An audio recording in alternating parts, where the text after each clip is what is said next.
Boa noite, irmãos. Graça e paz a todos. Vamos dar continuidade a mais uma lição da nossa escola bíblica discipuladora da revista Edificarei a Minha Igreja, né? A gente está quase finalizando essa revista.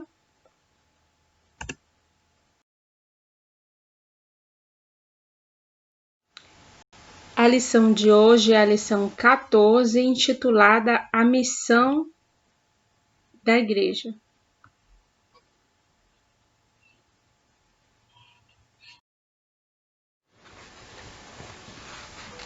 O texto básico da lição está no livro de Mateus, capítulo 28, de 18 a 20, que é um trecho bem conhecido, que é o ID, né, de Jesus.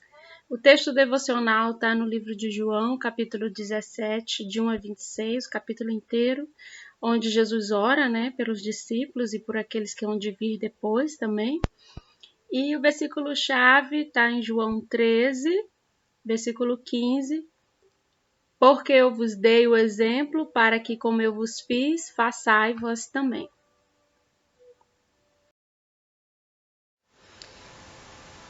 Para a gente começar, irmãos, a falar sobre a missão da igreja, né?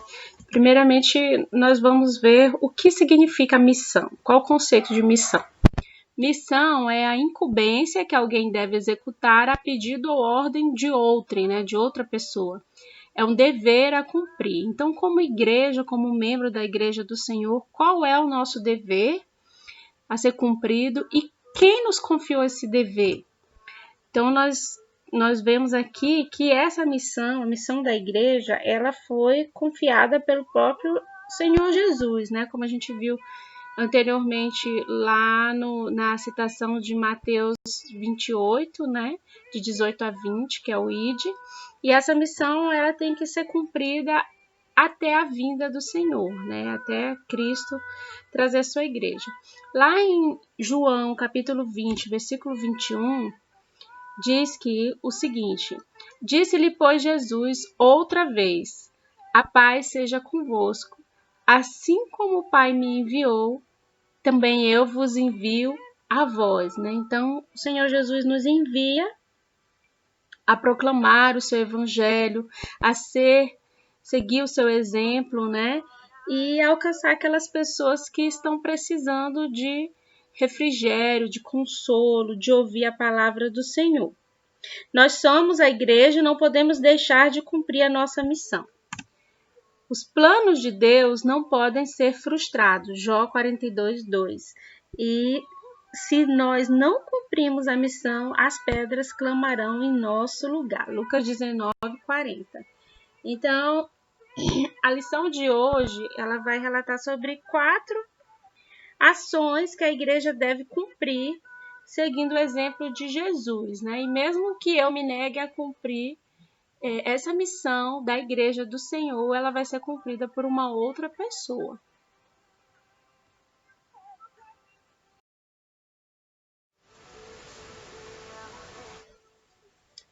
A primeira dessas ações, ela diz respeito a evangelizar o mundo, né? Uma ordem para evangelizar o mundo. Evangelizar significa levar a boa nova, né? Levar uma boa notícia. E essa boa notícia é a salvação. Foi o que anjo fez quando anunciou o nascimento de Jesus. Então, o Salvador, ele é uma boa nova, uma boa notícia, e ele mesmo pregou a boa nova de salvação. Lá em Lucas 2:10, o anjo disse: não temais, pois eis aqui vos trago novas de grande alegria, que será para todo o povo. E lá em Mateus 4:23, Jesus percorria toda a Galileia, ensinando nas suas sinagogas e pregando o evangelho do reino e curando todas as enfermidades e moléstias entre o povo. Então, assim como Jesus pregou as boas novas, ele próprio sendo a boa nova de salvação, nós também temos que levar essa notícia, essa novidade às pessoas que não têm esse conhecimento ainda. A igreja tem a boa nova, né? Nós temos essa boa notícia, porque foi através dela que nós nos convertemos e nós entregamos a nossa vida ao Senhor. E aí o nosso dever é pregá-la. Porque foi uma ordem, né? Lá em Marcos 16:15, assim como nos demais evangelhos, tem o ide do Senhor, ide por todo mundo e pregar o evangelho a toda criatura, né? E lá no livro de 1 Coríntios, capítulo 9, versículo 16, o apóstolo Paulo, ele diz que se ele anuncia o evangelho, ele não tem do que se gloriar, pois me é imposta essa obrigação, e ai dele, né, ai de mim se não anunciar o evangelho. Então nós não devemos achar que nós somos alguma coisa porque estamos levando a palavra de Deus.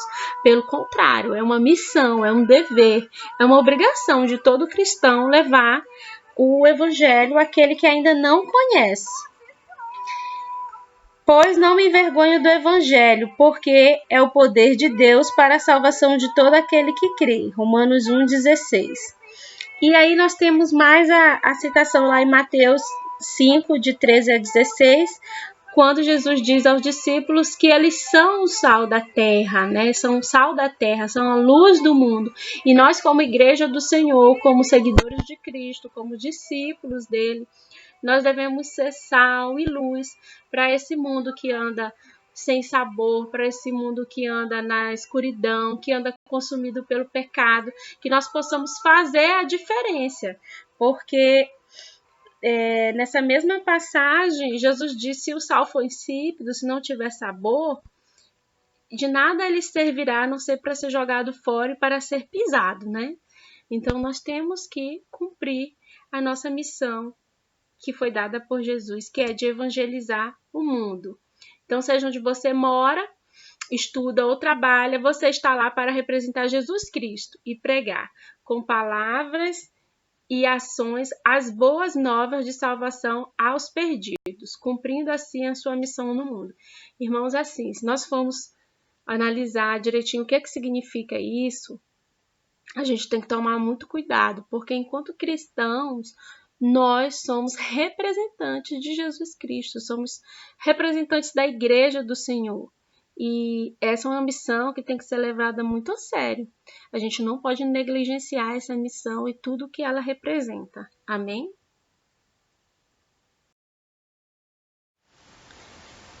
A segunda ação, a segunda atitude que faz parte da missão da igreja é glorificar o Pai Celestial. Glorificar significa honrar, homenagear. A natureza proclama a glória do seu Criador, Salmos 19:1. Toda a terra está cheia da glória do Senhor, Isaías 6:3. E todos fomos criados para a glória de Deus, Isaías 43:7, 2 Pedro capítulo 1, versículo 3. Então nós fomos criados, o homem foi criado para a glória de Deus. O Filho unigênito glorificou o Pai Celestial. Então, como foi que Jesus glorificou ao Pai?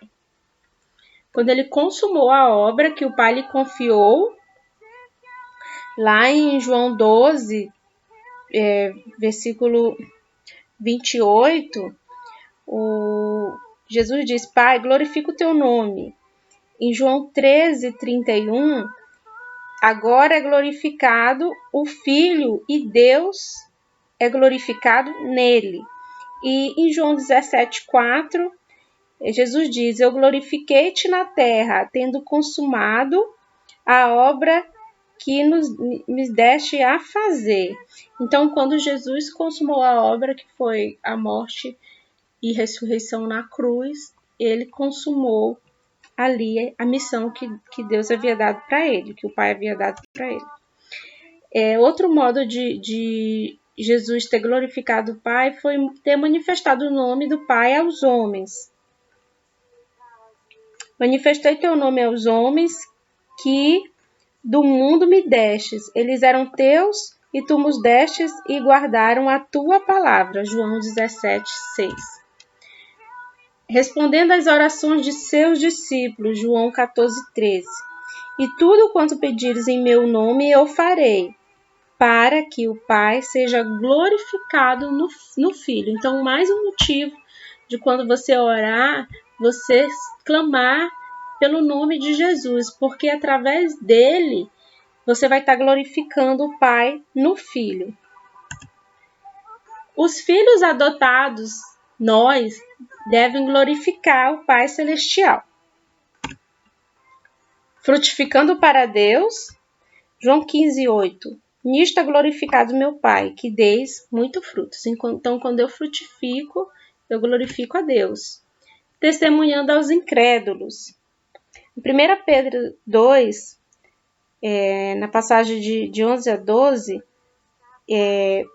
Pedro, ele pede, né, aos irmãos da igreja que eles se abstenham das concupiscências carnais, né, das vontades da carne, aquilo que faz com que o homem caia em pecado, né, e que eles tentem viver, né, de maneira honesta entre os gentios, para que, mesmo quando os gentios, observando os membros da igreja, os cristãos, né, quando eles desejarem falar mal deles, falar algo deles, que observando as boas obras que os cristãos faziam, que os discípulos faziam, nisso eles glorificassem a Deus, porque quando eles observassem aquelas pessoas, eles só veriam boas obras. Então, através disso, eles estariam glorificando o nome do Senhor, glorificando a Deus, quando eles estivessem falando daquelas pessoas que se diziam seguidores de Cristo. Então, isso cabe para nós, né? Nós temos que ser testemunho, um bom testemunho de Cristo, o bom perfume de Cristo, né? Seguindo o exemplo de Jesus, a outra maneira de glorificar ao Pai. Romanos 15, de 3 a 6. Então, Cristo não agradou a si mesmo. E quando a gente segue o exemplo de Jesus, a gente concorda a uma só boca e glorifica a Deus e Pai do nosso Senhor Jesus Cristo, né? Então, que nós possamos seguir o exemplo de Jesus, que mesmo não desejando, né, morrer ali, fazer aquele sacrifício, né? Ele disse: Pai, se possível, afasta de mim esse cálice. Mas ainda assim, ainda não desejando morrer da maneira como ele morreu, Jesus Cristo, ele obedeceu até o fim, vivendo uma vida santa e pura.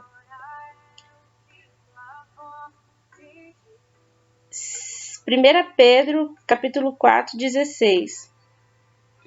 Se você padece como cristão, não se envergonhe, antes glorifique a Deus.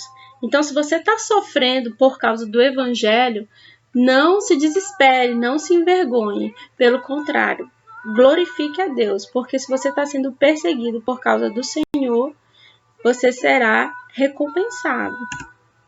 Vivendo e morrendo para Deus. João 21, 19. E disse isso significando com que morte havia ele de glorificar a Deus, né? Quando Jesus falou que o Filho do Homem seria, né, levantado, né? Seria levantado. Então ele estava falando da maneira como ele deveria morrer e ele disse a Pedro: segue-me, né? Venha comigo, segue-me. E que nós possamos, né? Assim como diz lá em 1 Coríntios 10, 31, quer comais, quer bebais ou façais qualquer outra coisa, fazei para a glória de Deus. Esse deve ser o nosso pensamento. Quando a gente tiver dúvida se deve ou não fazer alguma coisa, perguntar se isso que a gente vai fazer vai glorificar o nosso Pai Celestial. Está registrado em Efésios 3, 21. A ele seja a glória na igreja e em Cristo Jesus, por todas as gerações, para todo sempre. Amém. Tudo o que é feito na igreja deve estar de acordo com a vontade revelada de Deus e finalidade de glorificá-lo. Lembramos que o mesmo princípio se aplica também à nossa vida pessoal, daqueles que confessam o nome do Senhor Jesus Cristo. Foi o que falei. Então, não só na igreja, não só o que é feito na igreja, mas tudo aquilo que nós fazemos, nós enquanto cristãos, enquanto membros da igreja do Senhor, enquanto salvos, nós devemos fazer para a glória do nome do Senhor, do nosso Pai Celestial. A terceira atitude que faz parte da missão da igreja é sujeitar-se às autoridades. Autoridade não é a mesma coisa que autoritarismo. A pessoa que é investida de autoridade é aquela a quem foi conferido o poder para ordenar e tomar decisões, e faz com justiça, considerando seus liderados. O autoritário é aquele que impõe suas ideias agindo com arbitrariedade. A Bíblia nos diz que as autoridades são instituídas por Deus, Romanos 13, versículo 1, mas que cada um prestará contas das atribuições que lhe foram confiadas. Então, o Senhor dos Senhores se submeteu à autoridade. Então, Jesus, quando ele estava aqui, ele se submeteu à autoridade do Pai Celestial, né, como eu acabei de falar anteriormente, né, com relação à morte, à obediência da morte, né, em Lucas 22:42, ele pede, né, afasta de mim esse cálice, mas não se faça a minha vontade, mas a sua. Lá em João 4:34, Jesus diz: a minha comida é fazer a vontade daquele que me enviou e realizar a sua obra. Então, esse era o propósito da vida de Jesus, obedecer ao Pai. Jesus também se submeteu à autoridade dos seus pais terrenos, né? Lá em Lucas 2:51, quando ele retornou com seus pais, a Bíblia relata que ele lhes foi sujeito, né? Ele lhes obedeceu. E também Jesus, ele se submeteu às autoridades governamentais, lá em Mateus 17, quando ele pagou o tributo juntamente com Pedro, né? Quando Pedro pescou lá da boca do peixe e pagou os impostos. Em Marcos 12:13-17 também, quando ele pediu para mostrar de quem era a cara na moeda, e ele disse: dai a César o que é de César.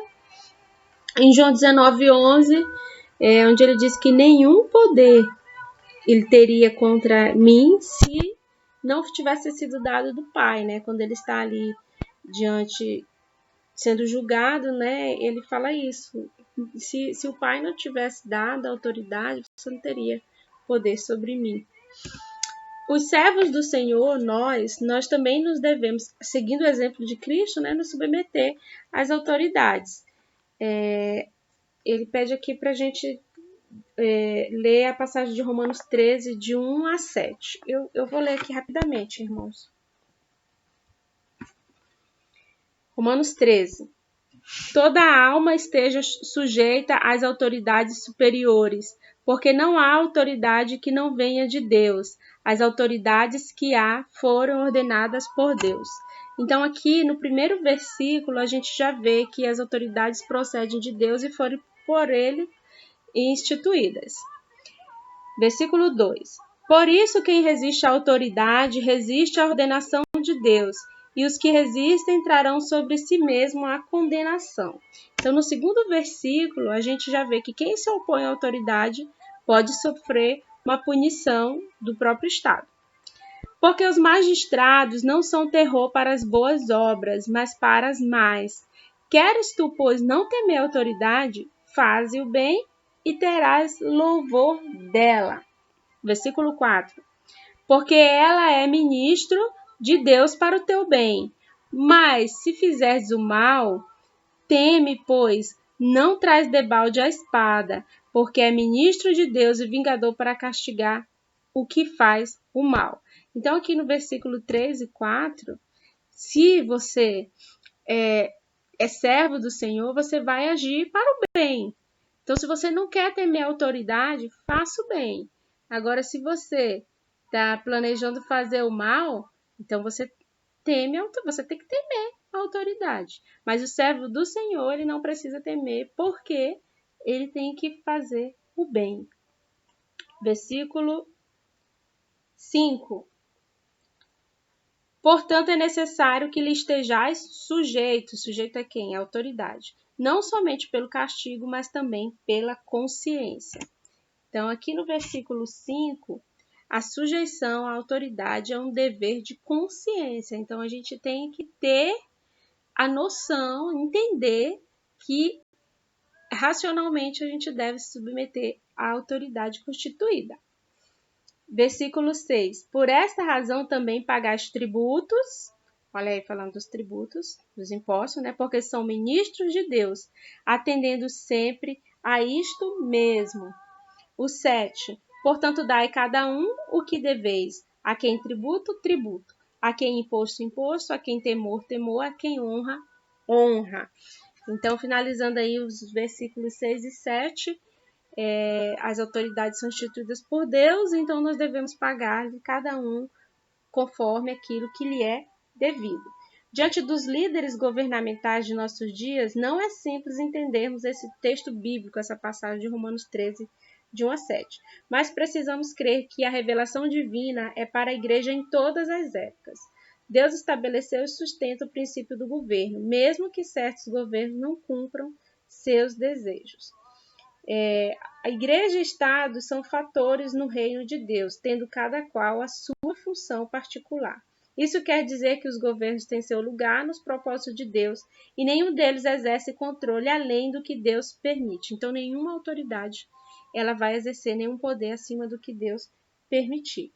Portanto, a atitude saudável para a igreja e para o crente é respeitá-los de acordo com os princípios bíblicos. Então, aqui, irmãos, um dos motivos que a gente tem que orar pelos nossos líderes, né? Não só os nossos líderes governamentais, né? Presidentes, governadores, prefeitos, mas também a liderança que a gente tem no nosso trabalho, né? E a liderança que a gente tem na igreja. Então, a gente deve orar por essas pessoas que exercem autoridade na nossa vida e na nossa localização.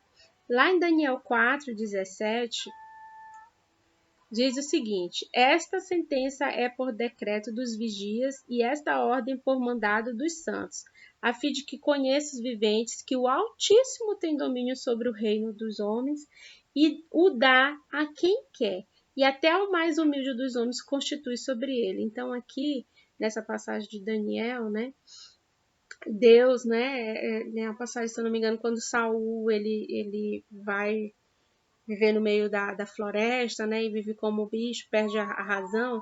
Então, é Deus mostrando para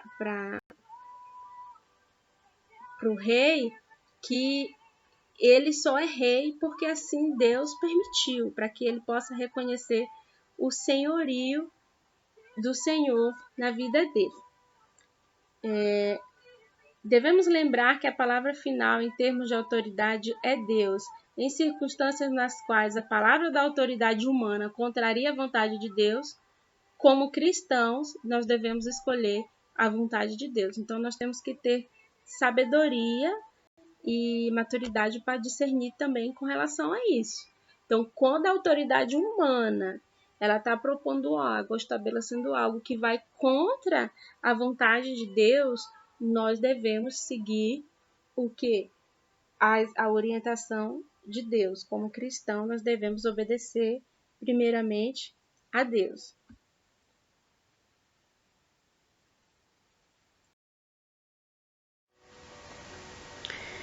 A quarta e última ação, atitude que a revista traz como missão também do cristão, da igreja, é que a igreja deve ser uma comunidade terapêutica.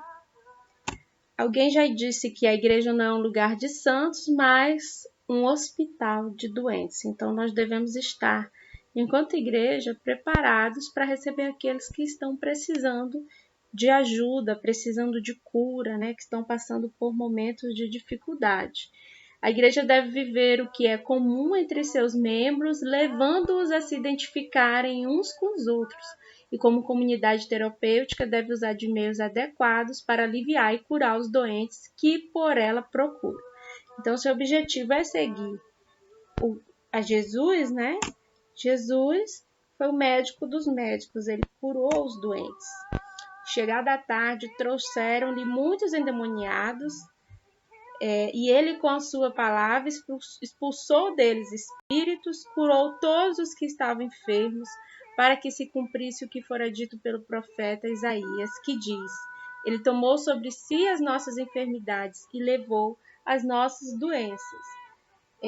Então, em Lucas 4, 16, 21, Jesus lê e atribui a si mesmo o cumprimento da profecia de Isaías 61, de 1 a 3, em que está escrito que ele, Jesus, ungido pelo Espírito Santo de Deus, traria cura para as enfermidades espirituais, evangelizar os povos e proclamar libertação a cativo, né, aos que estão presos, né? Aqui nós, aos que estão presos ao pecado.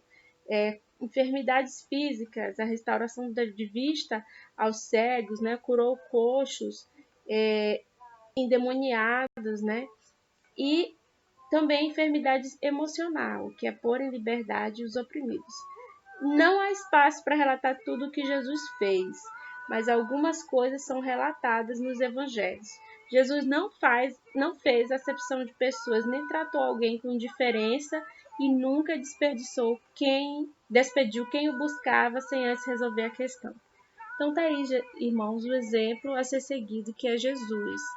Nunca fazer acepção de pessoas, nunca julgar, nunca condenar, né? E nem rejeitar aquele que está vindo à igreja. Se a pessoa está vindo à igreja, está te buscando como cristão, está adentrando as portas da igreja, ele deve ser acolhido, deve ser ouvido, e nós, enquanto igreja, temos que auxiliá-lo nessa cura pelas necessidades físicas, emocionais e espirituais da pessoa que busca a igreja. A igreja deve oferecer cura aos que necessitam. Na igreja, Deus ministra ao coração dos carentes e necessitados, dos exaustos e aflitos. Max Lucado, em seu livro Derrubando Golias, faz referências interessantes à igreja. Ele diz: adolescentes e grávidas, os de meia idade e os arruinados, os velhos e os doentes, para onde os desesperados podem ir? Eles podem ir ao santuário de Deus, à igreja de Deus. Jesus, irmãos, ele é compaixão, ele convida a sua igreja a segui-lo. É na igreja que Deus ministra o coração dos carentes e necessitados, dos exaustos e aflitos. Nós, que temos Jesus como Salvador, nós devemos nos preparar para ser instrumento de Deus nessa obra. Então, nós temos que nos preparar também emocionalmente, né, em oração, ler a palavra de Deus, entender o propósito de Deus para nossas vidas, para que nós estejamos prontos para receber as pessoas que vêm até a igreja para ouvir uma palavra, para receber a cura, né? Por que não? Nós temos que estar preparados e entender que nós podemos ser usados para esse propósito também na vida do irmão. E a igreja, né, é um santuário, é um lugar onde eu, como Davi, consigo pão e uma espada, força para o dia e armas para a batalha. Então, Davi, quando ele estava sendo perseguido, né, ele se refugiou na igreja. E lá ele descansou, ele se alimentou, ele recuperou as energias dele para que ele pudesse voltar e lutar contra o inimigo dele. Então, essa é a visão da igreja, uma comunidade terapêutica, um lugar de refúgio, um lugar de renovo para aqueles que estão buscando ao Senhor.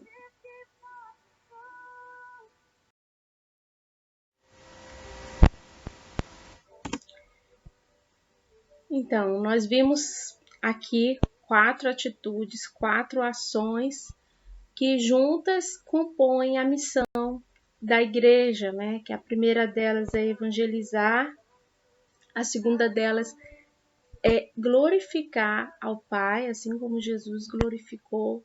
A terceira é sujeitar-se às autoridades, né? Inclusive a autoridade de Deus, especialmente, né? E prioritariamente. E a última é ser uma comunidade terapêutica, né? Aprender a cuidar das pessoas que nos buscam. Então, nós temos Jesus como exemplo. Deus depositou a confiança em Jesus e Jesus não decepcionou, ele honrou, ele glorificou a Deus com as suas obras e com a consumação da missão dele aqui na terra. Agora, a confiança de Deus está em cada um de nós, está em mim, está em você, está na igreja do Senhor. Então, que nós não venhamos a frustrar a confiança do Senhor, se é que isso é possível, né? Que os planos do Senhor não são frustrados, mas nós, enquanto servos de Deus, que nós venhamos a honrar o Senhor, a glorificar Ele, cumprindo a nossa missão aqui na terra. Então, que o Senhor possa nos ajudar, como membros da igreja, parte do corpo de Cristo, a valorizar o presente que é a missão, que Ele assim nos confiou enquanto igreja, e que nós possamos pedir a Deus que nos ajude a nos capacitar para que nós possamos cumprir essa missão. Oremos, igreja. Querido e amado Deus, Senhor, nós te agradecemos, ó Pai, pelo teu cuidado, Senhor, pela tua confiança, pela tua graça que é derramada sobre nós, Senhor. Nós te agradecemos, ó Pai, pela vida, Senhor, pela saúde que o Senhor tem nos dado. Nós te agradecemos pela salvação em Cristo Jesus. Te agradecemos porque fazemos parte, ó Pai, do corpo de Cristo, da tua igreja, Senhor, e que nós, ó Deus, não venhamos a envergonhar a tua igreja, que nós venhamos a ser verdadeiramente teus servos, que nós venhamos ser verdadeiramente cristãos, seguidores de Cristo, do exemplo que Cristo deixou. Que o teu Espírito Santo nos ajude, Senhor, diariamente, para que tudo aquilo que a gente venha fazer, Senhor, seja no nosso falar, no nosso agir, no nosso pensar, que nós, ó Deus, nos examinemos e nós verificamos em nós, nosso coração, se o que nós vamos fazer é para a tua honra, para a tua glória, ó Pai, mesmo sendo algo que não é agradável a nós, Senhor, que não é de acordo com a nossa vontade, mas que a tua vontade, ó Pai, seja o mais importante nas nossas vidas, Senhor, que nós possamos cumprir o teu ide, Senhor, levar o evangelho àquele que ainda não te conhece, dar de comer e beber àquele que tem fome e sede, ó Pai. Receber, ó Pai, de braços abertos no teu templo, na tua igreja, aquele que precisa, ó Pai, do cuidado da tua igreja, ó Pai, que precisa, Pai, receber acolhimento, receber uma oração, uma palavra, ó Pai, de consolo, Senhor. Deus, não é tarefa fácil, Senhor, mas é a missão que o Senhor confiou a nós, Senhor. E que nós possamos, ó Deus, estar preparados, Senhor. Capacita-nos, Senhor, para que nós venhamos, ó Pai, a estar aptos para cumprir, ó Pai, essa missão, para a honra e glória do teu nome, por nosso Senhor Jesus Cristo. Amém, Senhor.